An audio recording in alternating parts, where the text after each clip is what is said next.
Ceasefire came into place in eastern Ukraine at the stroke of midnight on Sunday. After months of violence and endless fighting, there is now a promise for peace. The deal was reached by Russia, Ukraine, Germany and France in Minsk earlier this week. And it wasn't easy, as leaders spent an entire night hammering out an agreement. It's not the best night of my life, but I do think it's a good morning. Now, the peace deal includes a ceasefire starting on Sunday. That was agreed by all sides, and also the withdrawal of heavy artillery and the creation of a so-called safety zone. Another major resolution is to launch the process of a political settlement that would include constitutional reform, and that would cement a special status for the Eastern republics, which includes an amnesty for anti-government fighters, a right to use the Russian language freely, and cross-border cooperation with Russia. And all of that took a lot of time and effort from the leaders, 16 hours to be precise. The Russian foreign minister described the talks as better than super, while President Poroshenko stepped out several times to quietly use his phone. And at around 4 a.m., everyone thought it was over. Instead, fresh coffee was wheeled in.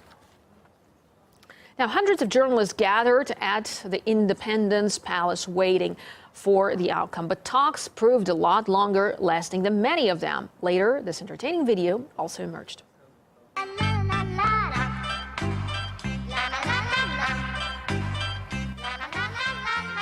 Well, it shows the Belarusian President Alexander Lukashenko pulling a chair from President Putin and preventing him from taking a seat. Looks too difficult to believe, and maybe that's because the video is actually played backwards, as we can see by Angela Merkel's moonwalking in the background. And here's the actual footage. Vladimir Putin is pulling the chair from Lukashenko. Now, with the ceasefire in place, everyone's watching whether it will hold. Both anti-government forces and the army are largely abiding. Artiz Muragazdiyev reports on the hopes of peace across eastern Ukraine.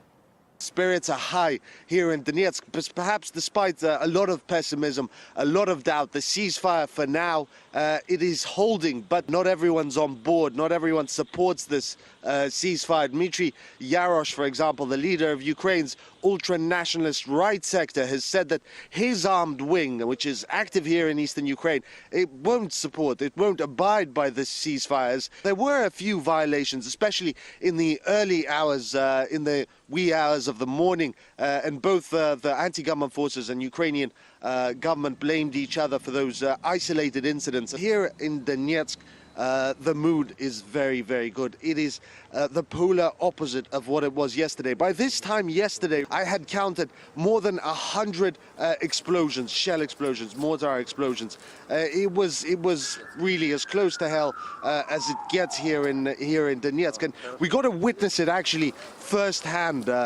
Literally a minute's drive away from where we were, three mortar shells landed in downtown Donetsk. It's you know, the city center. 3 people died, a number were wounded, but it's only when you visit the location of a mortar attack in a city center that you truly begin to appreciate the damage these weapons do, how horrendous they really are. You had hunks of metal slicing through cars, slicing through walls. It was really bad, through trees like they were made of paper. So spirits are high here in Donetsk today.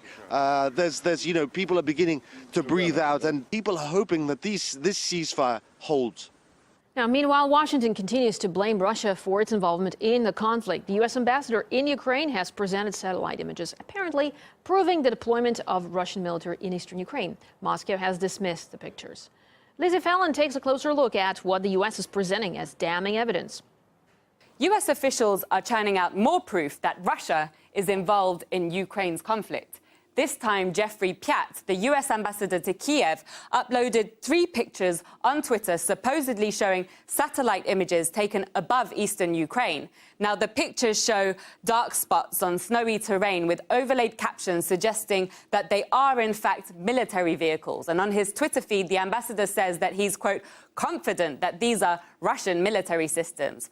All images are attributed to Digital Globe, a commercial company specializing in satellite imagery. Now, RT asked Digital Globe to comment on the authenticity of these pictures, but they've not responded so far. However, the Russian Defense Ministry has, and they say that all the pictures show are obscure dark spots and cannot be regarded as evidence. It's not the first time that Jeffrey Piat has published images of dubious authenticity. Previously, he tweeted similar pictures which were not independently verified, claiming that they too showed Russian forces.